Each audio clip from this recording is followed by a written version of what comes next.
കേരള നിയമസഭാ രാജ്യാന്തര പുസ്തകോത്സവത്തിന്റെ 3ാം പതിപ്പിന് തുടക്കമായി. മുഖ്യമന്ത്രി പിണറായി വിജയൻ ഉദ്ഘാടനം ചെയ്തു. കഥാകൃത്ത് എം മുകുന്ദൻ, ഇന്ത്യൻ മിത്തോളജിസ്റ്റ് ദേവദത്ത് പട്ടായിക്ക് എന്നിവർ അതിഥികളായി. മലയാള സാഹിത്യത്തിന് നൽകിയ നിസ്തുല സംഭാവനയ്ക്കുള്ള പുരസ്കാരം മയ്യഴിയുടെ കലാകാരൻ മലയാളത്തിന്റെ സ്വന്തം എം മുകുന്ദന് നൽകിക്കൊണ്ടാണ് പുസ്തകോത്സവത്തിന്റെ താളുകൾ തുറക്കപ്പെടുന്നത്. മുഖ്യമന്ത്രി പിണറായി വിജയൻ പുസ്തകോത്സവത്തിന്റെ 3ാം പതിപ്പ് ഉദ്ഘാടനം ചെയ്തു. കേരളത്തിന്റെ തലസ്ഥാനത്തിന് പുസ്തക തലസ്ഥാനമാക്കാനുള്ള സർവ്വയോഗ്യതയുമുണ്ടെന്നും ഇതിനായി യുനെസ്കോയ്ക്ക് നിയമസഭാ സ്പീക്കർ കത്തയക്കണമെന്നും മുഖ്യമന്ത്രി. നിയമസഭാ പുസ്തകോത്സവം നടത്താൻ തീരുമാനിച്ചതിൽ പ്രത്യേകമായ ഒരു ഔചിത്യ ഭംഗിയുണ്ട്.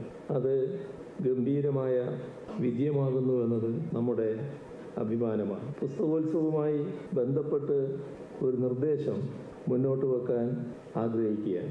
യുനെസ്കോക്ക് ഓരോ വർഷവും ഓരോ നഗരത്തെ ലോക പുസ്തക തലസ്ഥാനമായി അംഗീകരിക്കുന്ന ഒരു പദ്ധതിയുണ്ട്. ഡൽഹി ഈ വിധത്തിലൊരിക്കൽ അംഗീകരിക്കപ്പെട്ടിരുന്നു.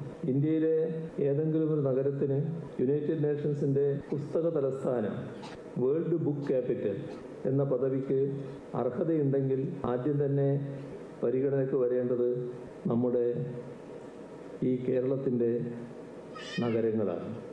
പുരാണ ഇതിഹാസങ്ങളെ ആധുനിക കാലവുമായി ചേർത്തുവെച്ച് ഇന്ത്യൻ സമൂഹത്തിന് സംഭാവന ചെയ്ത ദേവദത്ത് പട്നായിക് പരിപാടിയിൽ അതിഥിയായി.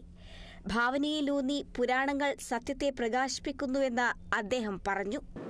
I think of all those sages who spoke in Sanskrit and the rest of India did not understand those words. What happens when you don't understand a word? And these are things that I think I would like to discuss and talk about when I have my session. But I think a session like this, where knowledge is in the center, where books are being brought, where scholars and writers are being brought together, it is important to talk about language, content, and I think it's great that the Legislative Assembly, I think it's the first time I have heard of a Legislative Assembly having a book, and I think it shows the commitment of Kerala to education, and I really hope other states of our country learn from this and do something about it. നർത്തകി മേതിൽ ദേവിക, ദേശീയ നേതാവായ ബൃന്ദ കാരാട്ട്, ബെന്യാമിൻ, ബിപിൻ ചന്ദ്രൻ, TD Ramakrishnan ഉൾപ്പെടെയുള്ള പ്രഗത്ഭർ വിവിധ സെക്ഷനുകളിൽ പങ്കെടുക്കും. Kerala vision news, Thiruvananthapuram.